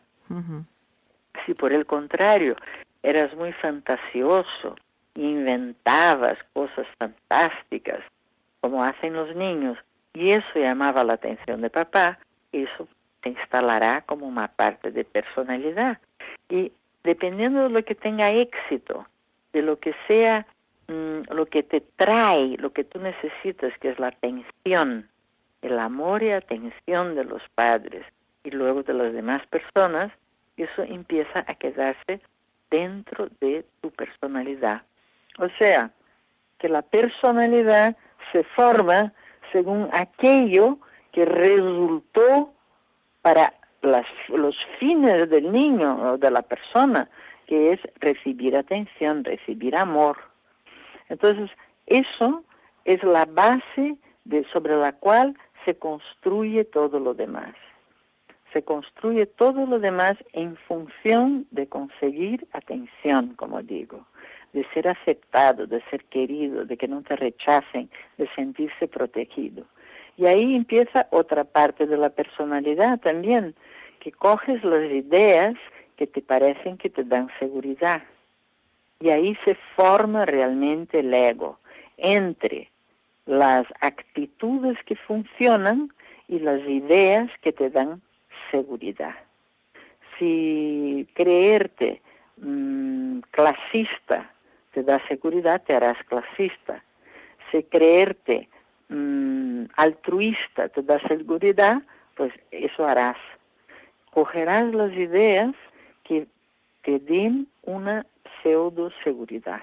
Y alrededor de esas ideas y de esas actitudes irás formando poco a poco una personalidad. Porque la personalidad que creamos y que está muy unida al ego es aquello que hace con que nos sentamos seguros, así de claro. Porque hay una búsqueda continua de seguridad en la vida y de ser aceptado por los demás. Entonces, las ideas que han funcionado o las ideas que te han dado, que te parece que tienen una base de seguridad, esas van a ser las bases de un ego que empieza a funcionar. Y al empezar a funcionar, empieza a tener una concepción de sí mismo y una concepción del mundo. Y el problema del ego es que como está creado para darnos seguridad, esa concepción de ti mismo y esa concepción del mundo vas a querer imponerla a la realidad nuda y cruda, a la realidad desnuda, a la realidad tal como ella es. Vas a querer imponer tu criterio a la realidad. O sea que en lugar de aceptar la vida como ella es, vas a empezar a querer adaptar la vida a ti.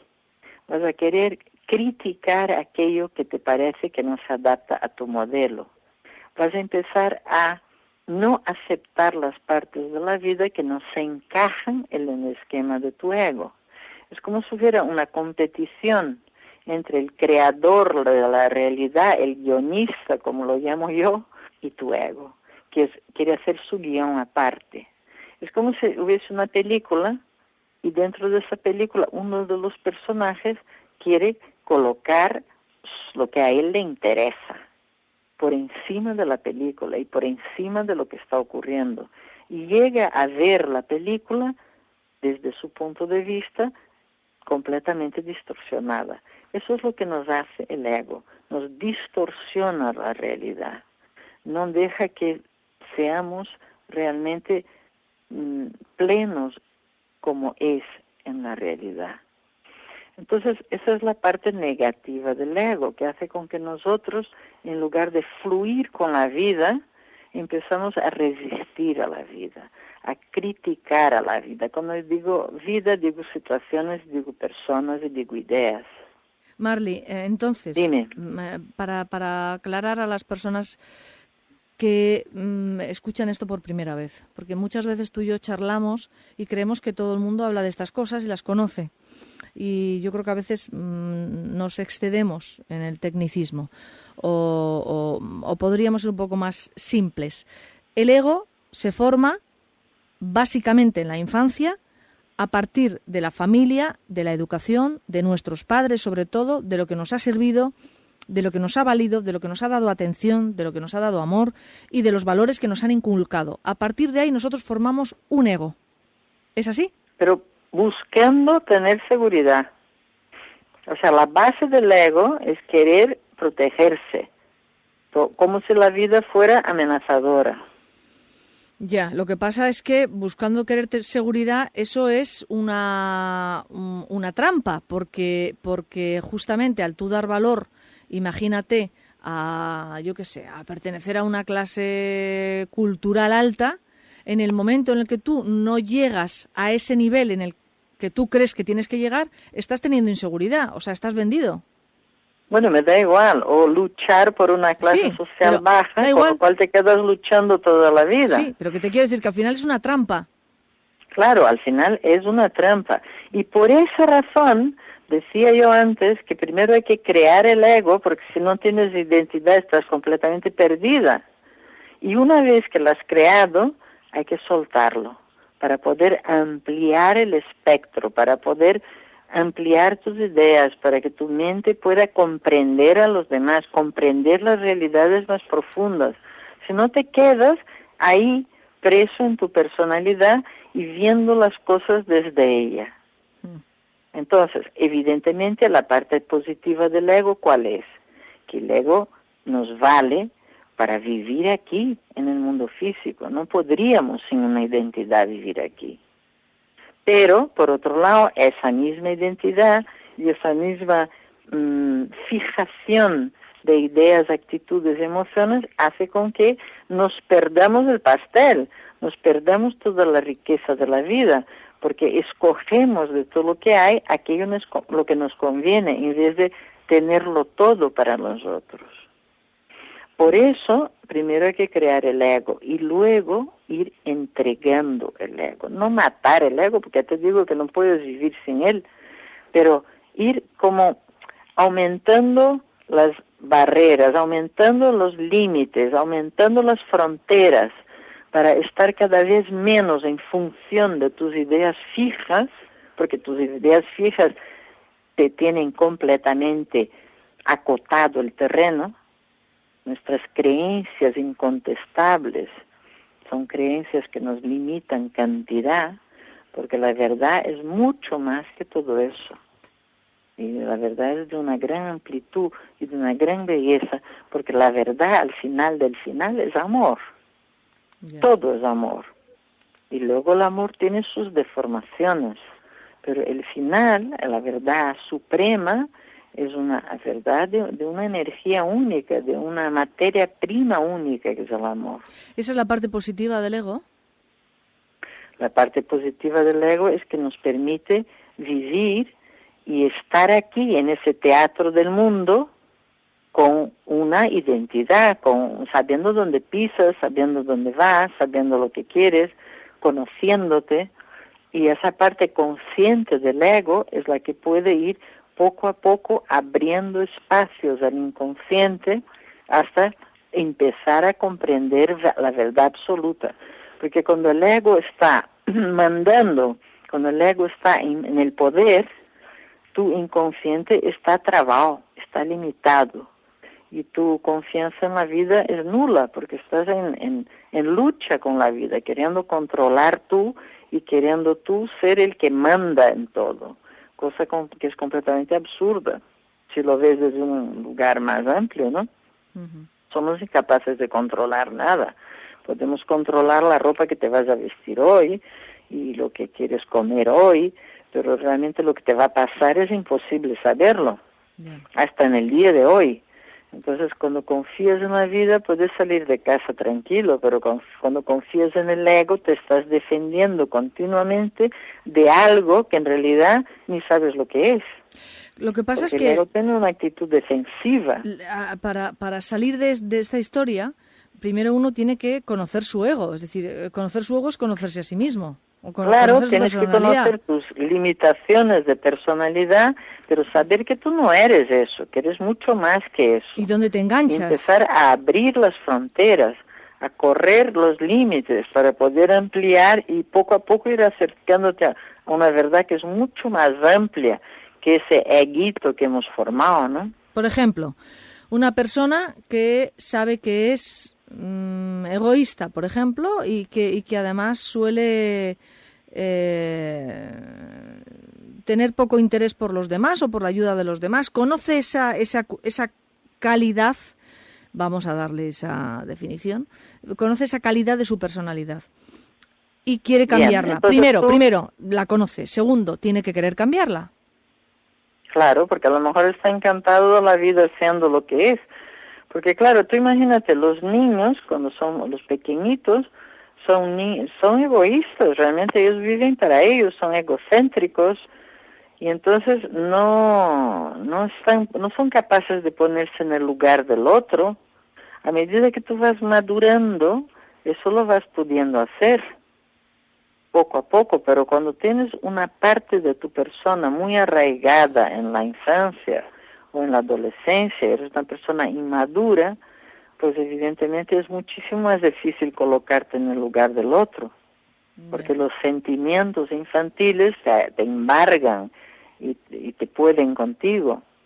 Entonces, claro, la persona tiene primero que querer madurar, querer ir un poco más allá que eso, porque al fin de cuentas tú decides siempre lo que te pasa, tú decides, tú hasta dónde quieres llegar. Si estás todavía en una situación donde no hay dolor y más o menos que empieza el temporal, pues ahí te quedas hasta donde puedes. Realmente cuando te mueves es cuando ya no puedes más, cuando la situación ya no da más de sí, cuando tu cuerpo ya está rebelándose. Entonces es cuando te mueves. Bien. ¿Estamos? ¿Alguna aclaración más? Yo creo que más o menos está dicho, ¿no? Cómo se va formando el ego, la utilidad que tiene, que es imposible vivir sin él, pero que él mismo nos limita. Entonces, el trabajo de crecimiento personal, de desarrollo personal, de acercamiento a nuestra otra identidad, es justamente ir usando el ego en su parte útil, pero ir quitando las limitaciones que nos imponen. Ejemplo, esa persona egocéntrica que tú has dicho, que empiece a conectar con los demás, a sentir los demás, a ver el resultado de ese interés por los demás, y poco a poco va ampliando su espectro, en vez de quedar siempre mirándose a su propio ombligo y no saliendo de su propio mundillo, ampliando su mundo, ¿no? En cualquier caso, ese tipo de personalidad siempre habla de alguien que no es maduro, ¿no? Que se quedó un poco en la infancia. Claro, que se quedó pillado energéticamente en escenas de la infancia. Porque tú sabes, las grabaciones importantes que tú tienes, de alguna manera son como gritos parados en el aire. Aquel momento con 2, 3 años, aquel momento con 5, 6 años, que no se ha resuelto dentro de ti, mantiene en esa escena, en ese acontecimiento, un montón de tu energía. Entonces estás conectado, por lo tanto, con reacciones infantiles, y mientras no resuelves ese enganche, no puedes reaccionar infantilmente. ¿Está claro lo que estoy queriendo decir? Claro, perfectamente. Bien. Perfectamente. Bueno, vamos a ir si lo dices tú, no lo creo.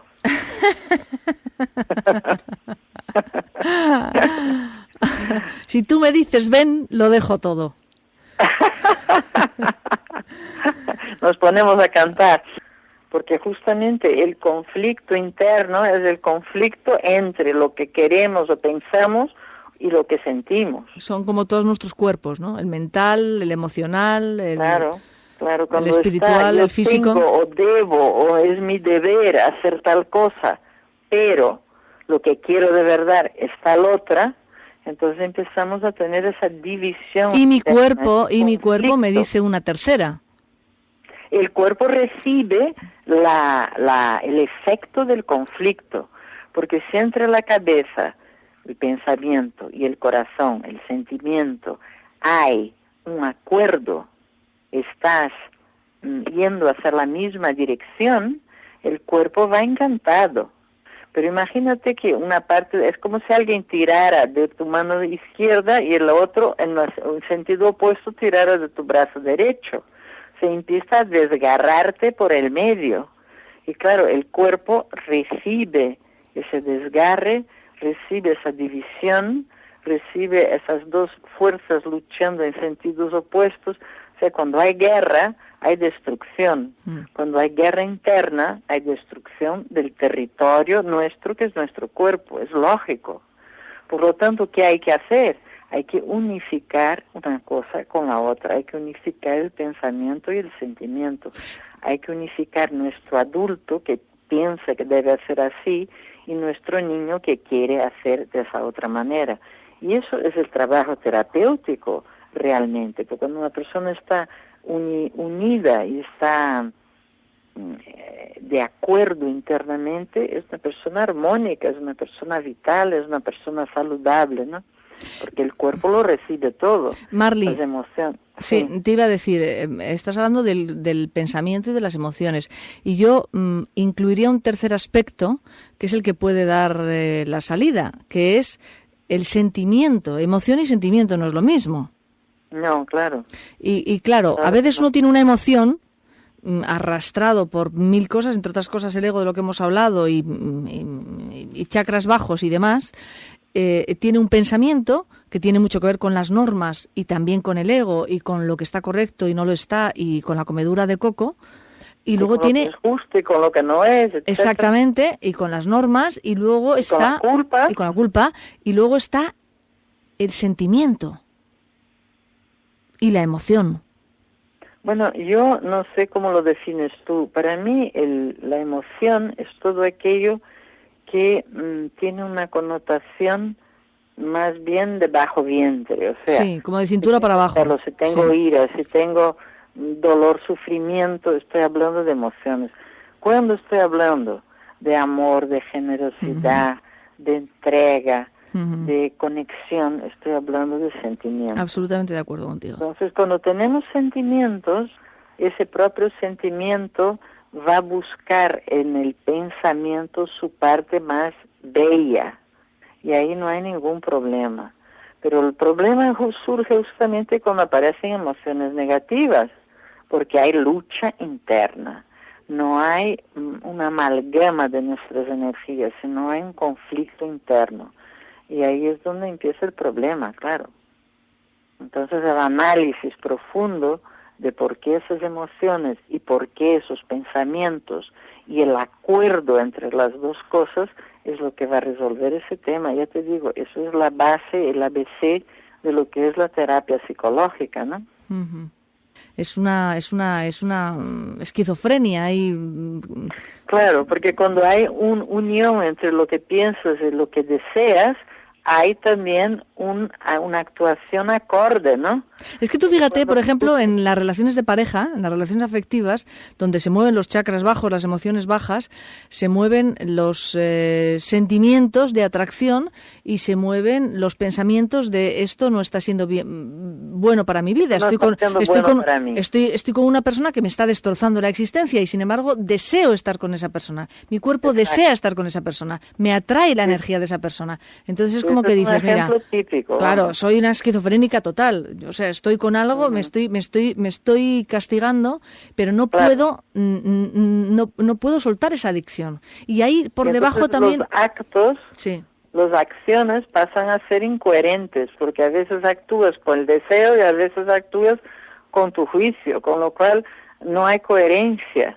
Das una de cal y de una arena, el otro se vuelve loco, en fin, típica situación de pareja esta, cuando no hay una cosa armónica, ¿no? En fin, ¿qué decir? ¿Qué fórmula hay? Es el autoanálisis. Trabajo personal. No hay otra, el autoanálisis, la contemplación, el ver desde un lugar más profundo por qué ese pensamiento, por qué debo o no debo hacer aquello, por qué hasta qué punto puedo, hasta qué punto es sano mi deseo, en fin. Ahí ya te digo, no es una fórmula única. La fórmula única es la unión. Ahora, ¿cómo llegar a ella? Pues cada caso es un caso, claro. Claro, evidentemente. Nos despedimos, Marly. Nos despedimos. Nos despedimos. Te mando un beso fuerte. Bien. Otro grande para vosotros ahí. Que haya en unión Argentina. entre lo que piensas, lo que dices y lo que hagas. Bueno, deseo que tengamos mucha armonía en las tres partes. No es para menos. Un beso. Un beso grande. Buenas Chao, noches. chao. Buenas noches.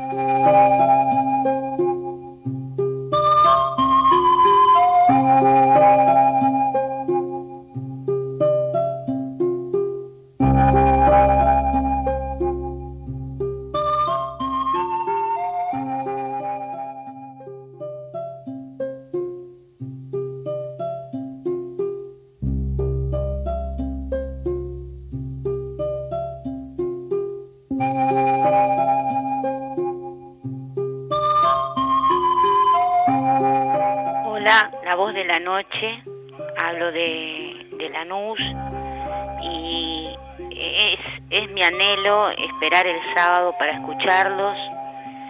Me han enseñado muchísimo a entender las cosas y espero que no se abatan, que sigan, porque los espero todas las semanas.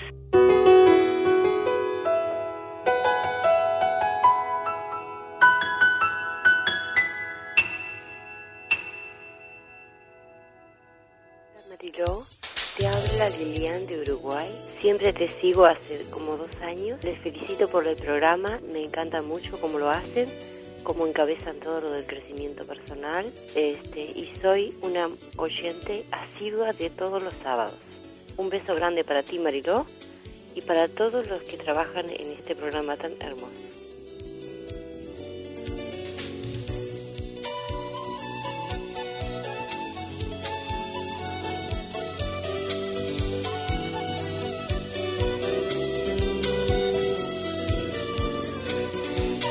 Hola, soy Natalia de acá de Microcentro. Bueno, quería simplemente decirles que la programación está muy linda, muy buena, y los estoy escuchando siempre y me hacen muy grata compañía. Sigan así, la verdad los felicito por el programa. Un beso enorme.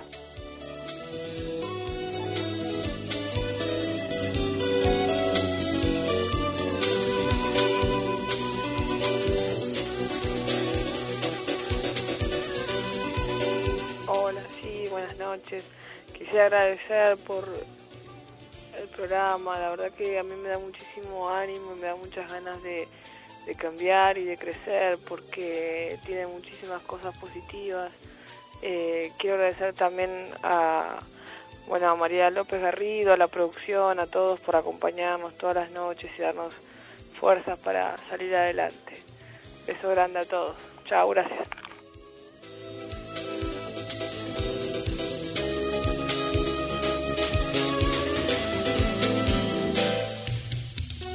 Hola, sí, me llamo Eduardo y soy de Parque Patricio.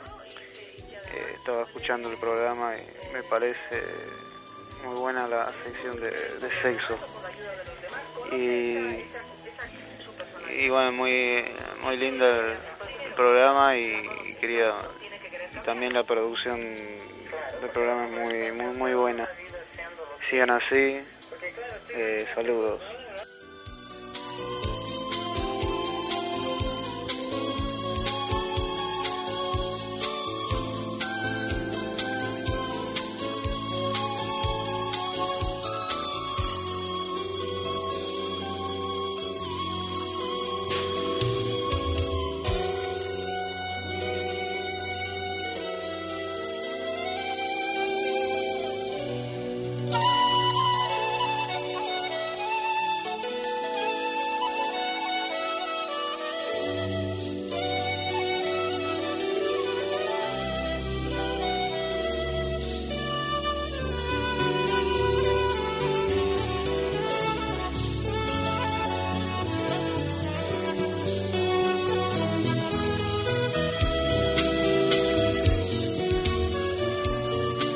En La Voz de la Noche queremos darte una salida, una alternativa, encender una luz en el camino hacia vos.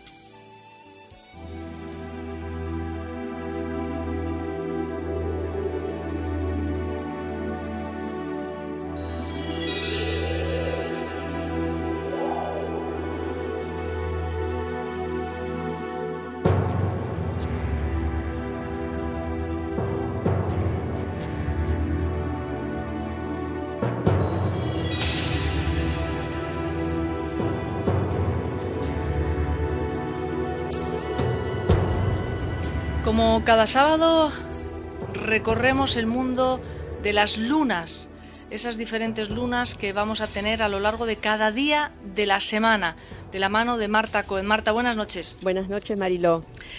Recuerdo muy bien que la semana pasada nos dijiste que hoy estamos en luna en Cáncer. Así es. Y hablábamos de bebés y de mamás y de papás. Así es, estamos haciendo como un recorrido para que las mamás y los papás que tengan un bebé en la semana puedan reconocer las emociones de estos niños. Bueno, los bebés que nacen esta semana, ¿van a tener lo que necesitan emocionalmente o no? Claro, la idea es que a través de una pequeña descripción que estamos haciendo, las mamás y los papás puedan reconocer tal vez esos sentimientos y puedan transmutarlos, trabajarlos. Pero vamos a empezar, si querés, por el día 10. Hoy, exacto, esta noche, sí. Que tenemos la luna en Cáncer. Sí. Y estos bebés son extremadamente sensibles, son muy vulnerables y están muy necesitados de la protección y de las demostraciones con los afectos. Las mamás de estos bebés generalmente son mamás a veces que tienen mucho miedo a que les pase algo a estos niños. Entonces, a veces los sobreprotegen, los cuidan mucho, mucho, mucho. El mensaje que les dan inconscientemente es que lo de afuera puede ser como amenazante y puede ser peligroso. En cambio, la seguridad y la calidez la van a tener en el seno familiar. Esto está muy bonito al principio, pero después puede ser realmente un trastorno, porque cuando el niñito empieza a conectarse con la realidad exterior, empieza a darse cuenta que tiene un montón de influencias que no sabe cómo tratarlas, cómo realizar su vida en la vida externa. Entonces, son niños que les cuesta mucho a veces salirse de la familia o desprenderse de la familia. Generalmente son muy tímidos, muy introvertidos, ¿no? Y se ponen como muchas corazas cuando algo de afuera les puede resultar difícil, cuando tienen muchos obstáculos. Eso sí, son niños extremadamente hipersensibles, que captan lo que otros niños a veces no pueden captar. Es decir, que captan las energías de los ambientes y de las personas. Por supuesto que no las pueden intelectualizar, lo que sienten es como acercamiento o rechazo. Entonces a veces los padres les imponen a estos niños que saluden a alguien que ellos no quieren saludar. Claro. Y no es porque son caprichosos, sino porque sienten un rechazo energético a nivel de sus emociones. Entonces a veces hay que alertarles a los padres con estas lunas en Cáncer, estos niños, de que tienen que aceptar que a veces este niñito no acepta a alguna persona o algún ambiente, porque entran en algún ambiente que es para ellos molesto, energéticamente hablando, y lloran y lloran y lloran, y es muy difícil calmarlos. Pero son niños muy, pero muy sensitivos, así que hay que respetar esto a veces en los niños. Bueno, vamos a otros niños. Sí, te quería hacer una pregunta, Marta. Sí. ¿Todos los niños que nacen en lunas en Cáncer son como estás diciendo tú ahora? A ver, sabemos que hay individualidades y que yo me estoy refiriendo a temáticas que son generales. En otras lunas en Cáncer. Sí. No las de esta semana. Dentro de 3 semanas vuelve a coincidir la luna en Cáncer. Ah, sí, por supuesto. ¿Son iguales los niños? No, porque esas lunas van a estar conectadas con otros planetas de otra manera. Ya. Pero hay una generalidad, te diría, hay una esencialidad que nos da el signo en el cual está emplazada la luna. Entonces, al ser una luna en Cáncer, estamos hablando de una luna de elemento agua, estamos hablando de que hay emocionalidad y sensibilidad y que necesita una cualidad a nivel de la protección que es muy fuerte. Ahora, después van a haber diferentes tipos de padres, ¿sí? O diferentes tipos de mensajes que estas imágenes maternas le van a brindar a este niño. Pero te diría que hay una cualidad interna que va a estar dando o diciendo que son niños vulnerables, son niños que se van a poner como muchas corazas porque el medio exterior lo viven como amenazante. Bien. Luego has dicho, vamos a hablar de otros niños. Así es. Vamos a hablar del el día 10, pero ya a la tardecita, sí. El 11 y el 12 hasta la tarde, tenemos lunas en Leo. Bueno, estos bebés con luna en Leo son recibidos en la familia con bombos y platillos, porque son bebés como muy deseados y generalmente son tratados como hijos únicos, aunque no sean hijos únicos. Estos bebés son, por ejemplo, cuando lloran o se quejan, tienen muchas personas que corren a su alrededor y lo atienden y lo quieren mucho, y son criados como pequeños reyes. Son niños muy expresivos, sonrientes, demandantes. El mensaje emocional que recibieron de la familia es que ellos son como diferentes y mejores que otros niños. Así que tienen que ser como muy importantes y reconocidos. Es así que estos niños crecen irradiando mucha presencia, vitalidad y expresión. ¿Por qué? Porque necesitan obtener el aplauso y la aprobación de los demás. Cuando este pequeño de luna en Leo, se enfrenta con otros niños, acá viene la cosa, porque resulta que a lo mejor no van a ser tan aplaudidos y no van a ser tan reconocidos por los otros niños. Entonces, acá se conectan con la realidad y hacen esfuerzos muy grandes y utilizan todos sus recursos de simpatía, de afectividad, de alegría, hasta lograr lo que quieren, es decir, obtener reconocimiento, ya sea de otros niños o de sus mayores. Y ahora vamos a la luna en Virgo. El día 12, después del mediodía, el día 13 y el 14 vamos a estar con lunas en Virgo, con bebés nacidos con luna en Virgo. Estos bebés pueden somatizar fácilmente porque pueden llegar a tener problemas con la alimentación. A veces no pueden digerir muy bien la leche materna y pueden tener problemas digestivos o intestinales.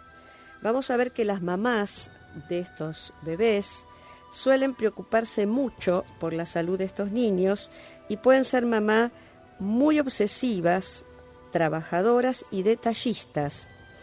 Estos bebés perciben que el mensaje emocional es portarse bien, cumplir con los deberes y no dar trabajo, ser muy eficientes. Entonces, generalmente van a ser niñitos muy serviciales que ayudan siempre desde muy pequeños en las tareas de la casa. Para conseguir el afecto de su familia, estos niños serán muy maduros y estarán muy atentos a las necesidades de los demás. No darán trabajo a sus padres, comportándose correctamente y haciendo todas las cosas de manera muy perfecta. Y por último, nos quedan las lunas en Libra. El viernes y el sábado. Así es. Y aquí tenemos que el bebé que nace con la luna en Libra, bueno, podemos pensar que la familia de un bebé con luna en Libra viene de un contexto de apariencias. Están muy preocupados por el qué dirán. Entonces estos niños captan este mensaje y sienten que tienen que agradar a todas las personas. Ellos saben que serán aceptados y queridos si tienen buenos modales, si son sociales, si comparten las cosas o las normas siempre con mucha cortesía. Las mamás de los niños luna en Libra no será demasiado afectuosa, pero sí tendrá cosas agradables para darle a este niño. Son generalmente de evitar las discusiones y las peleas y se mostrarán muy amables en las relaciones con estos niños y guardarán siempre las formas sociales. Este bebé comprende que para obtener cariño de su familia debe mostrarse siempre equilibrado, no tener desbordes emocionales, no tener berrinches, y así de esta manera la respuesta afectiva la recibe de todos sus mayores. Muy bien. ¿En qué fase de luna estamos? Bueno, estamos en Marta? estamos en fase creciente. Esta fase va a durar hasta el 19 de mayo. Y bueno, en la fase... Más allá de la próxima semana. Así es. Por eso... ¿Y qué podemos hacer? Bueno, en esta fase es positiva para empezar cosas que necesitan de un desarrollo rápido. Se pueden abrir experiencias, abrir negocios si es necesario, especialmente todo lo relacionado con el arte, la moda, la estética y las relaciones públicas.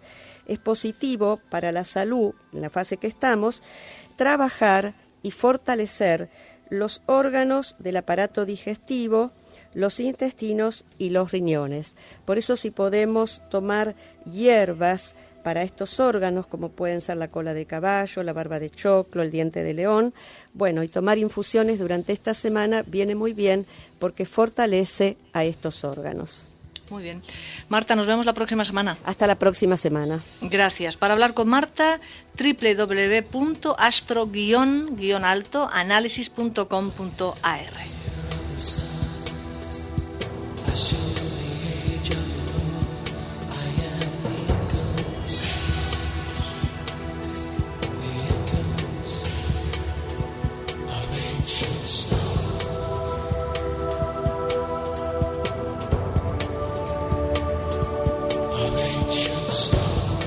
Si el niño convive con el estímulo, aprende a estar seguro de sí. ¿Con qué conviviste en tu infancia?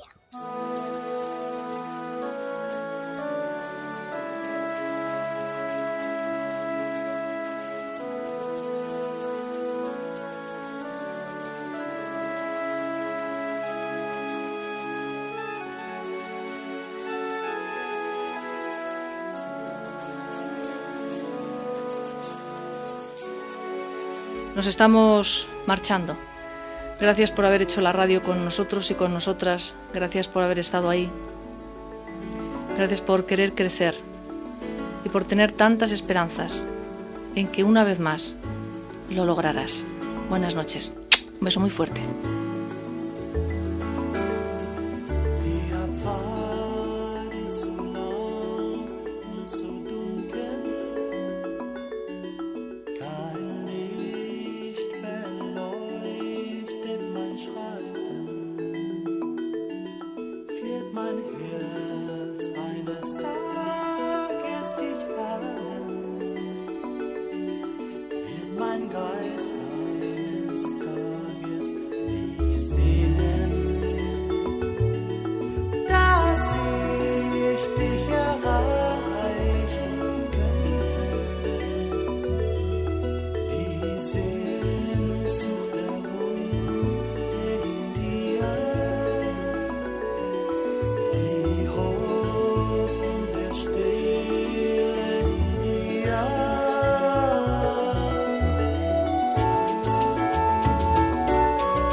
Mucha compañía, no me desampares ni de noche ni de día, no me dejes sola que sin ti me perdería. 4 esquinitas tiene mi cama, 2 deditos guardan mi alma, 2 en la cabecera, 2 en los pies y otro que me quiere y me cuida también. Buenas noches.